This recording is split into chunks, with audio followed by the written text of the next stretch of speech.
우리 본성은 절대로 변하지 않는다고 합니다.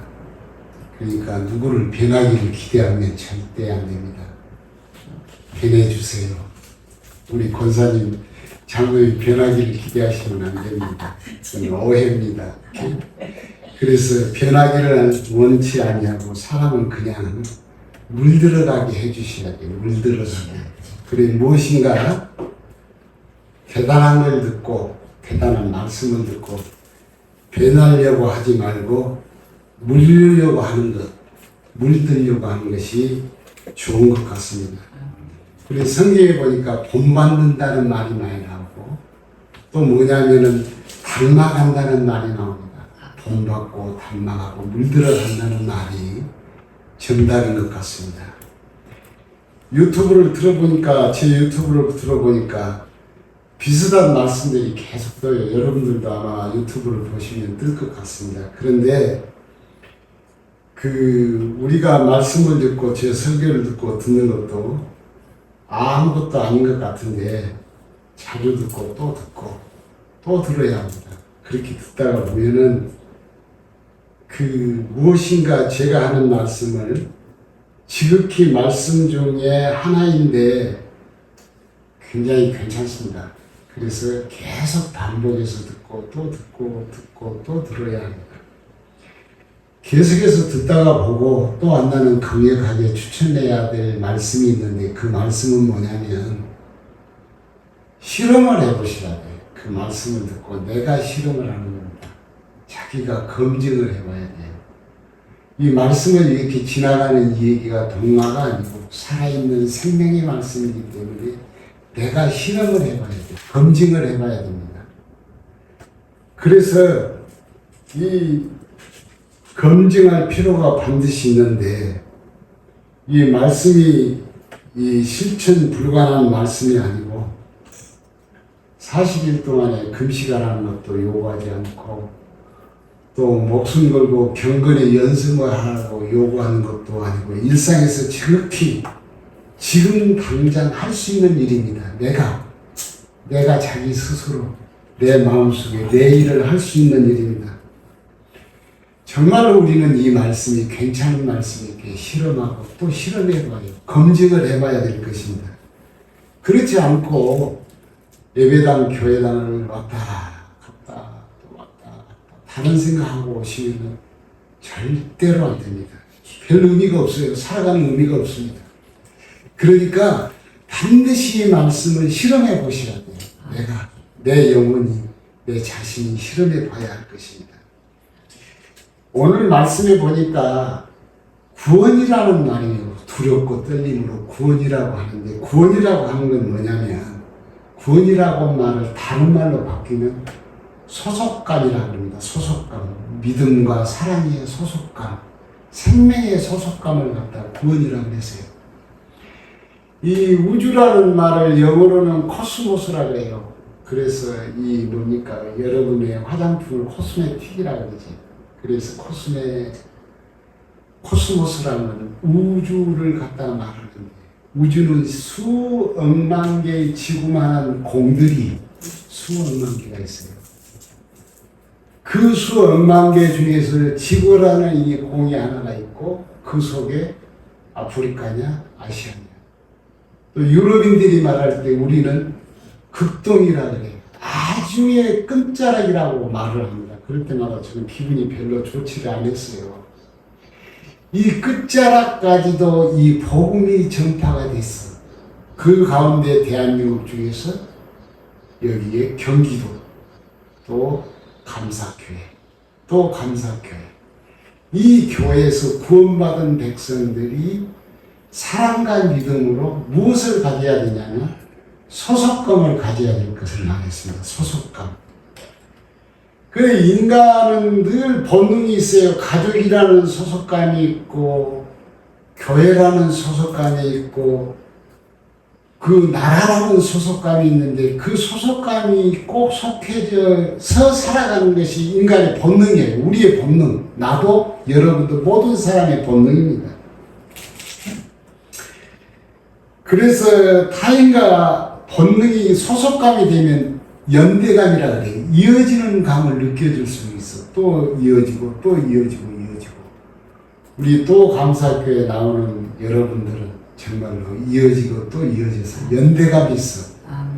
다 소속감이 있어가지고 밥도 하고 반찬도 하고 청소도 하고 꽃도 하고 어떻게 하면 좋아질까, 어떻게 하면 예뻐질까, 어떻게 하면 사람들이 좀 불편하지 않을까, 소속감과 연대감이 있다고 그랬습니다. 그것이 뭐냐면 구원받는 자가 느껴지는 소속감입니다.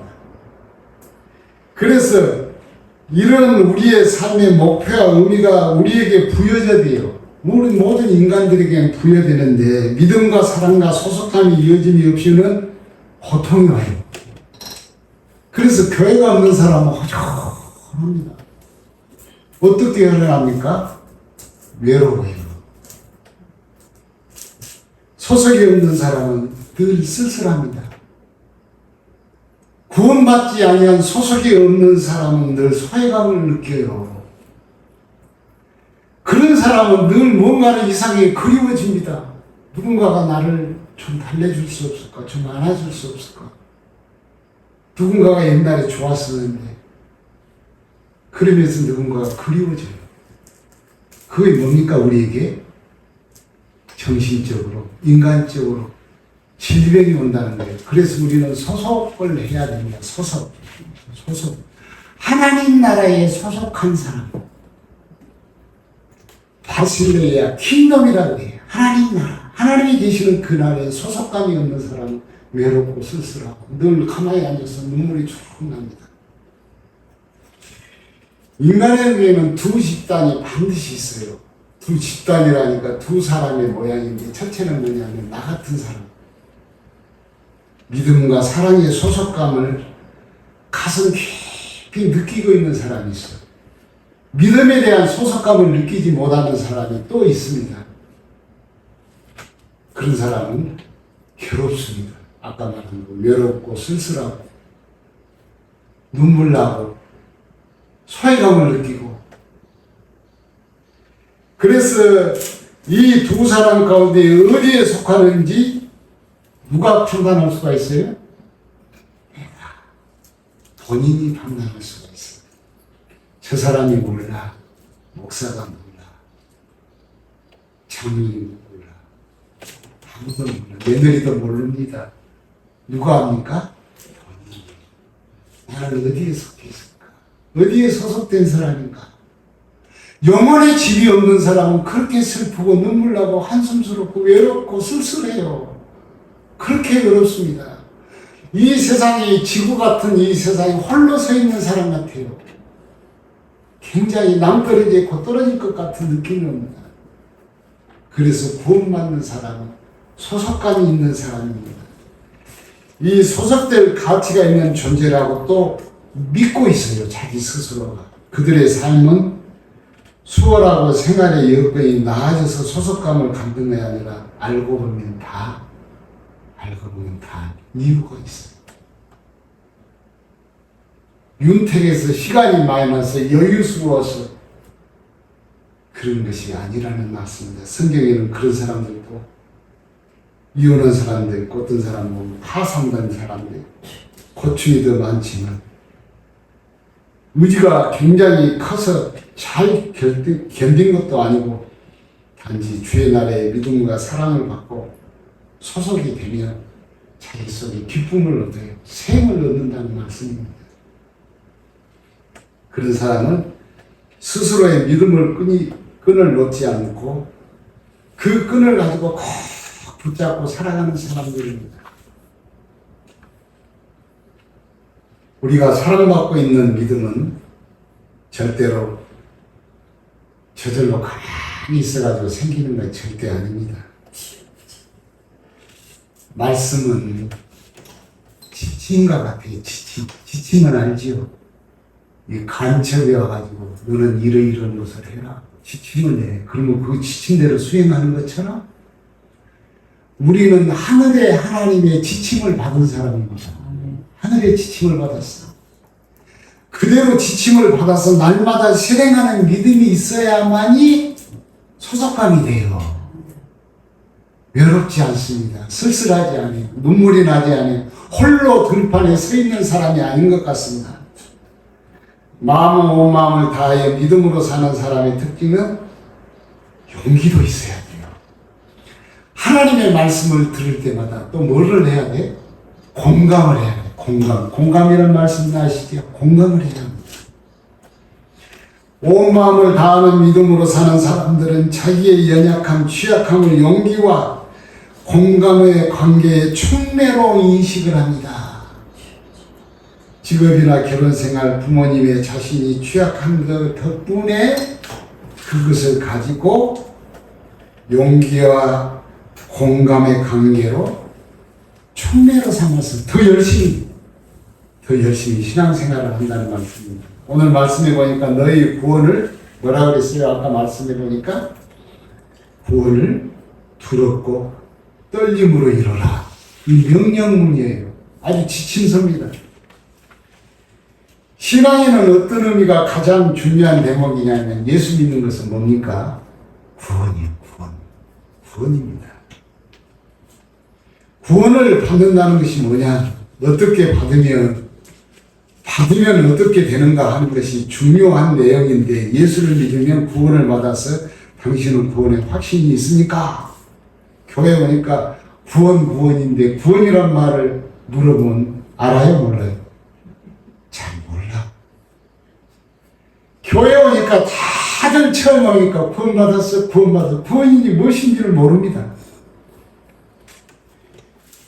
그 구원이라고 말하는 것은 예수 그리스도의 십자가의 피를 통하여 혈육적 소속입니다. 혈육적 소속감. 영혼의 혈육적 소속감이라고 생각하면 돼요. 그래서 당신은 구원받았습니까? 그렇게 이제 물어봅니다. 그러면은 구원받았습니다. 죽어도 천국 갑니까? 아멘. 두 번째 물어보고 가면은 뭡니까? 세례를 주고 또 그런 다음에 집사님을 또 세우고 권사님을 세우고 장로님을 세우고 그렇게 세워요. 중요한 것이 하나 있는데 예수 믿어 죽으면 어디를 가요? 천국을 갔는데 죽는 게 문제가 아니고 예수를 믿었는데 숙제가 더 문제, 살아있는 게 더 문제예요. 금방 죽어가지고 내가 천국 가면 될 것인데 천국을 안 가? 안 죽어? 안 죽는 것이 더 큰 문제입니다. 그래요? 안 그래요? 예수를 믿었는데 죽으면 천국 가는 걸 믿었는데 살아서 왜 이 고생을 하냐 이 말이에요. 보니까 왜 이 똑같은 생활을 하냐 이 말이야. 안 믿는 사람, 구원 안 받는 사람이 믿는 사람이 왜 이렇게 똑같은 생활을 하냐 이 말이에요. 이것이 오늘날 여러분도 저도 한국 교회도 세계 교회도 모든 사람들의 뭡니까? 숙제, 풀어야 될 과제입니다. 어떤 사람이 야곱 빠져가지고 목사님 나는 실컷 놀다가 세상 일 다 하고 놀 것 다 놀다가 꾀꿀락 죽을 때 나는 딱 예수 믿겠어요. 믿어져요? 안 믿어져요? 그건 하나의 야곱 빠진 세상의 삶이 절대로 믿어지지 않습니다. 믿어지를 않아요. 죽지 않고 살아있는 동안에 무엇을 어떻게 하는 것인가? 그것이 바로 신앙생활입니다. 신앙생활.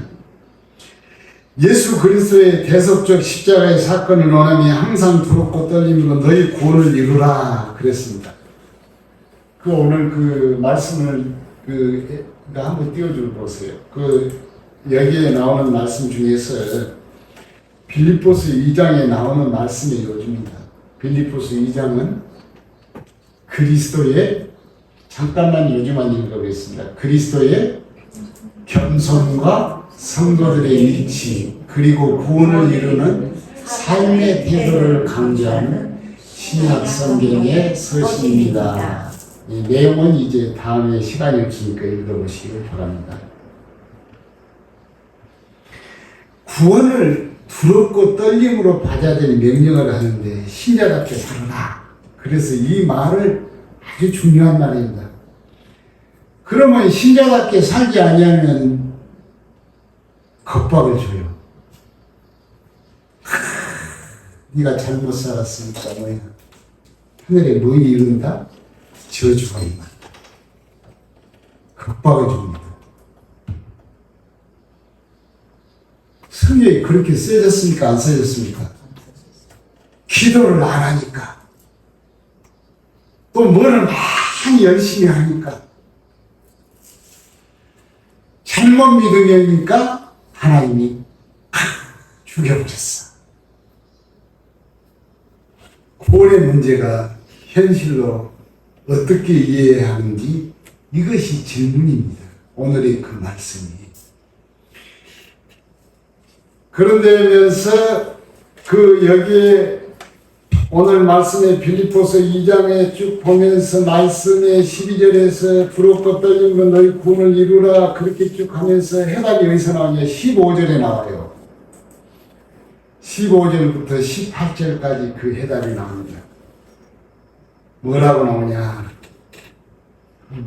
이는 너희가 흠이 없고 순전하여 어그러지고 거스리는 세대 가운데서 하나님의 흠없는 자녀로 세상에서 그들 가운데 빛으로 나타내며 생명의 말씀을 밝히며 그래서 쭉 나옵니다. 18절까지 집에 가서 꼭 읽어보세요. 그 해답입니다. 해답을 그렇게 써놓으니까 여기에서 12절부터 13절까지는 두렵고 떨림이란 너희가 행하는 13절까지는 소원을 두고 행하게 하시니 모든 일을 원망과 시기가 있게 하라. 그래 14절까지입니다. 여기에 보니까 무슨 말이 됐냐면 15절의 해결의 말씀을 어그러지고 거슬러지는 이 세대 가운데 흠없는 하나님의 자녀로 빗대고 생명의 말씀 비치기를 바라는 셈인데 이 말씀은 정해져 있는 구원의 시작이다. 이제 예수 믿는 사람이 시작이다. 이는 너희가 흠없고 순전하여 한번 TV 그대로 읽어보겠습니다. 이는 너희가 흠이 없고 순전하여 얼그러지고 거스리는 세대 가운데서 하나님의 흠없는 자녀로 세상에서 그들 가운데 빛으로 나타내며 이거의 다릅니다. 14절까지는 이 말씀이 뭐냐면은 정확하게 명확하게 안 해놓고 이 말씀에 보니까 뭡니까? 이 직접적으로 말을 안 했어요. 그냥 착하게 그냥 두리뭉실하게 말해놓고 15절부터는 명확히 흠이 없고 순전하여 어그러지고 거스리는 세대 가운데서 세상이 어그러졌어요. 거스러졌어요. 어그러졌어. 어그러졌어. 나도 어그러지고 그런 가운데서 흠이 없는 자녀로 세상의 그들 가운데 빛으로 살라. 그렇게 살라고 보니까 우리가 말씀하면서 예수님의 그 수치와 고통을 말씀하면서 피 흘려 돌아가셨어요. 예수님이 십자가에서. 그러니까 우리가 그러니 죄짓지 않고 착하게 법도 없이 우리가 살아야 되는데 우리 인생은 주를 위해서 헌신, 봉사, 전도하고 성장하고 착하게 살아야 되겠다. 그 정도로서의 예수 믿는 사람들이 헌신하고 충성하고 전도하고 봉사하고 그렇게 살아야 되겠다. 그런데 가만히 생각해 보세요. 하나님이 십자가에 돌아가셨는데 내가 헌신하고 교회 일 좀 한다고 이 십자가하고 대등한 사랑이 되겠어요? 안 되겠어요? 되겠어요? 안 되겠어요? 안 돼. 그것 갖고는 하나님이 양이 안 찹니다. 그 봉사를 갖고 하나님이 예수 믿는다고 말하지를 않아요. 제가 한국에서 예를 들어 말하면 우리 권사님 모자를 좋아하시는데 모자집에 가서 보니까 모자 하나가 얼마냐? 5억 3천만 원짜리야. 그러면 5억 3천만 원짜리 모자가 있겠어요? 없겠어요? 없어. 5억 3천만 원짜리 가치가 되려면 뭐를 해놔야 돼요? 뭘 해야 돼? 하양도도 가려야 되고 금도 달아야 되고 먼띠도 달아야 되고 보석을 달아야 돼. 구원은 그리스도의 십자가를 우리가 받았는데 형용할 수 없는 그리스도의 그 값을 우리가 지불할 수가 없어요. 그러다 보니까 부속은 뭐를 다냐? 헌신하고 봉사하고 전도하고 노하고 선교하고 그건 당연한 일인데 부수적인 거예요. 당연한 일입니다. 당연한 일이에요. 거기에다 무슨 액세서리를 붙인 것처럼 하면 예수님이 십자가의 값이 대등하지를 않구나 이 말입니다. 보상이 대등하지 않은 십자가의 보상과 우리의 헌신과의 우리의 노고와의 보상이 대등하지 않다는 말씀입니다. 죽음 자체로 값이 안 맞으니까 우리가 죽음에 맞게 일한 보석이 되고 어떤 값이 지나가는 그 무엇을 해야 된다. 헌신, 봉사, 전도, 설교, 선교 등을 해야 된다. 그러나 그것은 당연히 예수 믿는 사람들의 기본적인 삶입니다. 삶. 이것은 우리가 구원가의 잘못된 왜곡입니다. 왜곡. 특별히 동양 사람들의 왜곡이에요. 성경이 말하는 예수님의 죽음의 가치는 소망과 생명의 하나님의 법으로 우리를 예수 그리스도를 통하여 구원을 얻었다입니다. 멋대로 살아서가 아닙니다. 그러면 헌신도 안 하고 봉사도 멋대로 살란 말입니까? 그게 아닙니다. 낯선 세상 사람들에 가면은 세상에는 뭐가 있어요? 세상에 우리가 살아가는 게 뭡니까? 뭐가 있어요? 법이 있어. 법으로 살아갑니다. 여러분 세상 살 때 무엇으로 삽니까? 법으로 살아. 법으로 살기 때문에 질서가 있는 겁니다. 교통법이 있고 또 뭐 형사법이 있고 민사법이 있고 또 조례도 있고 그런 것이 다 법입니다. 그런데 가족에서는 법으로 살아요. 뭘로 삽니까? 현육으로 삽니다. 우리는 예수 그리스도의 장애의 관계이기 때문에 그리스도의 피에 현육으로 살아가요. 현육으로 살아. 이 사실을 모르면 안 됩니다. 현육으로 살아가는 겁니다. 그래서 자식은 잘못해도 죽일 수가 없어. 자식은 또 부모가 잘못한다고 죽여버릴 수가 없습니다. 잘못하면 어때요? 자식이 잘못하면 어떻습니까? 창피해. 얼마나 창피한지 몰라. 자식이 잘못하면 어때요? 부끄러워. 부끄러워 죽겠어. 어머니가 잘못하면 창피해. 아버지가 잘못하면 창피해. 이 세상에는 혈육관계입니다. 그래서 믿음은 선택이 아니라 우리의 삶은 선택적입니다. 자격은 조건이 아니랍니다. 그래서 로마서에 말할 때 오라 나는 풍부한자가 죄중에 탄생이 됐어. 그래 한 개의 법은 하나님을 따르고 육신의 법은 세상을 따르는 법이요.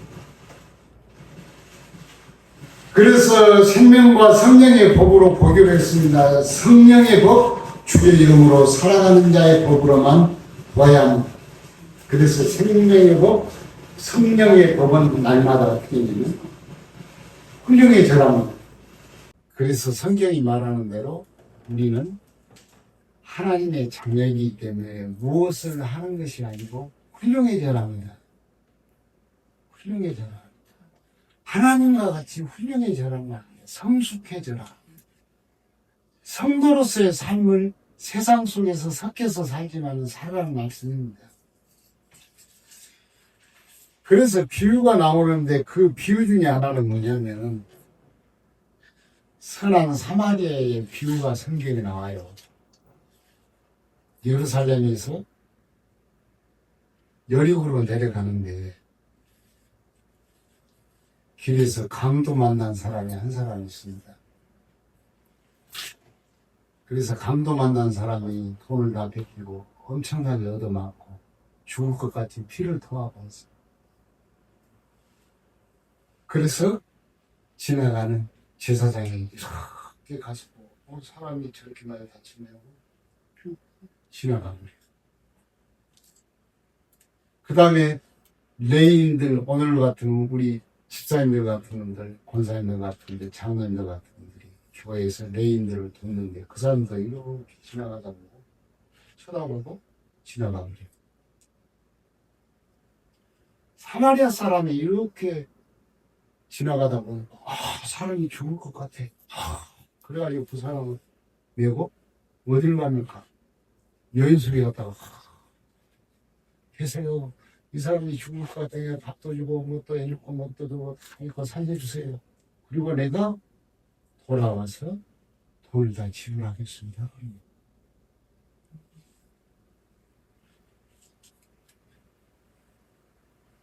누가 선한 이웃입니까? 이웃은 누구예요? 사마리아 사람. 그러면 이웃은 누굽니까? 한번 물어봅시다. 이웃은 누굽니까? 예? 우리 권사님들끼리 이웃입니까? 이웃은 누굽니까? 한번 물어봅시다. 권사님 이웃은 누구예요? 옛날에 보니까 미국에서 이웃이 누굽니까? 그러니까 이러더라고요. 옆에 있는 사람이 누군지는 잘 모르겠어요. 부부신 것 같은데 이러더라고요. 죽을 것 같은데 떠매고 연수에 가서 다 낫게 하고 치료하고 돌아와서 돈을 지불합니다. 여기서 우리는 중요한 의미가 있는데 이웃이 누구냐냐 말입니다. 이웃은 제일 첫째는 내 옆에 있는 사람입니다. 가장 가까운 사람. 가족이에요. 자녀입니다. 그 다음에 일가 친척, 그 다음에 또 누굽니까? 내 이웃집에 사는 사람. 그 이웃이에요. 이웃이니까 우리 집에 사는 저 아저씨, 그 아저씨가 아닙니다. 그리고 나서 이 사람이 돌아오는데 여기에서 중요한 뭐냐면 생활의 범주를 벗어나지 않습니다. 이 선한 사마리아인은 지금 뭐하러 갑니까? 자기 볼일 보러 갑니다. 그러다가 그 사람을 만났어요. 일상의 범주를 벗어나지 않습니다. 그리고 일을 다 마치고 돌아와서 돈을 지불합니다. 여기 중요한 의미가 있어요.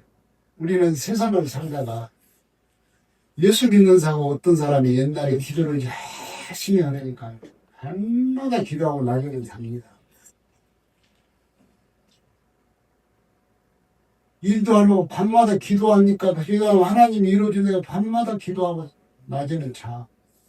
일생 동안 그러다가 가셔버리고 없어요 지금.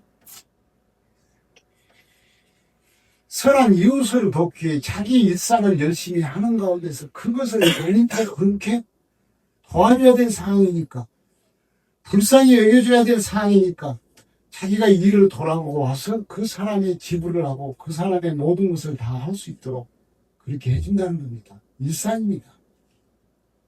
우리의 삶을 그렇게 살아왔습니다. 어떤 사람은 열심히 일상 해놓고 나서 밤에 어디 가냐. 나는 예수 믿는 사람이야. 동호, 방범 여보시오. 돈 없는 일 여보시오. 예수 믿는 사람들이 그런다고 돌아다니. 어떤 사람은 경찰서 유치장이 자기 바빠 죽겠는데 곧 죽을 거 막 그냥 막 당뇨가 있어가지고 막 험하게 아픈 사람은 뭡니까? 예수 믿는 사람이 빛과 본이 돼야 된다고 경찰서 유치장에서 예수 믿으시오. 전도를. 하나님은 그렇게 우리에게 빛이 되라고 하는 말씀, 구원자의 삶은 신앙인의 삶은 그렇게 살라고 말씀을 잘 안 했습니다. 자기 일상 속에서 가다가 보니까 그 사람이 강도를 만나 죽을 것 같으니까 최선을 다했어. 그리고 일을 보고 와서 후비를 지불합니다. 그리고 자기 일상으로 돌아갑니다. 이것이 예수 믿는 사람의 지극한 중요한 삶입니다. 아주 중요한 삶이에요. 말씀을 마치려고 합니다. 인간은 연약하고 취약한 게 너무너무 싫어해요. 내가 연약하고 취약한 것 때문에 마음을 처체하니까 가면을 써요. 세상 사람한테 그런 한국이 와서 들어왔어요. 그래서 한국 가면 어떻게 해야 되니까, 그러니까 어떤 한국에서 오신 목사님이 가르치게 한국에 처음에 가자마자 목사님 같이 순진한 사람 뜯기고 하고 나갑니다. 그럼 어떻게 합니까? 그러니까 한국 사람이 한국에 처음에 와서 보니까 칼을 빈다는 거예요. 칼을. 저것이 예권이라 되는가? 어떻게 사람이 칼을 빈다는 거예요. 그러고 보니까 마음이 굳어지기 시작해. 그러면 내가 내 속에 나를 보이면 안 되는구나. 뭘 해야 돼요? 마음속에 가면을 써야 돼요. 가면. 이 세상, 내가 약해 보이면 안 돼. 내가 너무나 취약해 보이면 안 됩니다. 그래서 한국 사람들이 또 이렇게 와서 보니까 처음에 와서는 뭐 이제 관청에서 하는 대로 따라가니까 상관없는데 택시를 타도 한국말 잘 모르니까 거기서 전화를 할 때는 분명하게 뭐 기본요금 5,000원, 6,000원이면 된다 그러는데 16,000원, 18,000원이 나와요. 그래가지고 나 내비를 켜주면서 기사님 이렇게 가면 된다는데요. 그러니까 그거는 미국 전화기니까 우리 전화기하고 틀립니다. 그래가지고 이 불확실한 것이 싫습니다. 불확실한 것이 싫어. 오늘 성경의 구원도 불확실하면 안 돼요. 희미하면 안 됩니다. 자기 내면의 가면을 쓰면 절대 안 보여요. 구원에 대한 하나님 나라가 안 보입니다. 신앙의 가면을 써도 절대 안 돼요. 하나님이 제일 싫어하는 게 신앙의 가면을 쓰면 안 돼요. 우리 한국 사람들이 왜 옆 사람하고 말을 안 하는가 가만히 나 혼자서 생각을 해봤어요. 오랜 생활에 습관이 돼가지고 사람만 만나면은 늘 만나면 악수하고 그거하고 그냥 너 어떻게 잘 지내냐, 직업이 무엇이냐 이 얘기를 하면서 수년 동안 만났던 사람처럼 그렇게 살다가 보니까 전철에 가도 옆 사람은 말을 해. 그리고 자꾸 셀폰만 봅니다.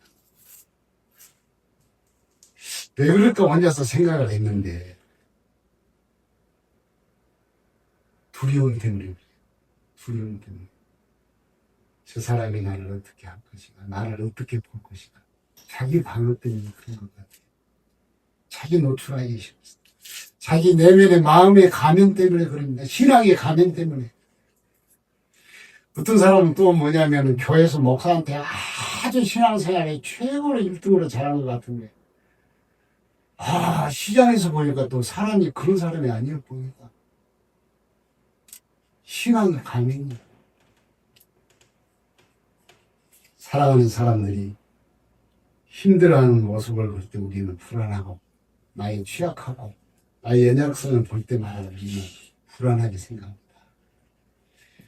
성경에는 세상은 만만하게 살 수 없다는 걸 누구나 다 겪고 있고 얕보이면 안 되고 약해 보이면 안 됩니다. 그러나 그것이 얼마나 큰 비극입니까? 비극이에요. 교회 안에서도 그럽니다. 교회 안에서도 자기를 내면의 세계를 다 드러내지 못하고 어디서 드러내야 합니까? 시장에 가서 드러내야 돼요? 춤추러 가서 드러내야 합니까? 골프 치면서 드러내야 합니까? 교회가 그것이 교회입니다. 그게 교회. 나의 연약함을 다 드러낼 때 우리는 그 연약함 때문에 서로 기도해 주는 거예요. 서로 위해 주고 서로 쓰다듬어주고 서로 눈물을 흘려주는 겁니다. 비참한 일인가 우리는 비로소 알게 됩니다. 아무도 믿을 수 없고 아무도 함께 할 수 없어요. 자기 일이 지치고 자기 고통에 빠져서 남에게 선심을 쓸 수가 없어요. 이것이 오늘날 우리의 현실인데 하나님이 없으면 생명에서 끊어져 있으면 창조의 그 매개가 우리 속에 있지를 않습니다. 그 위대한 하나님의 구원이 우리 속에 살아있지를 않아요. 그래서 예수를 안 믿는 사람은 믿음에 확신이 없고 시험이 없는 사람은 망하는 길입니다. 주의 영이 성령께서 우리의 존재와 우리의 삶 속에서 늘 보증이 되어야 돼요. 주의 영이 보증을 해주십니다. 또 하나님께서 하나님의 의지를 우리가 경험하고 체험해야 할 것입니다. 기도하겠습니다.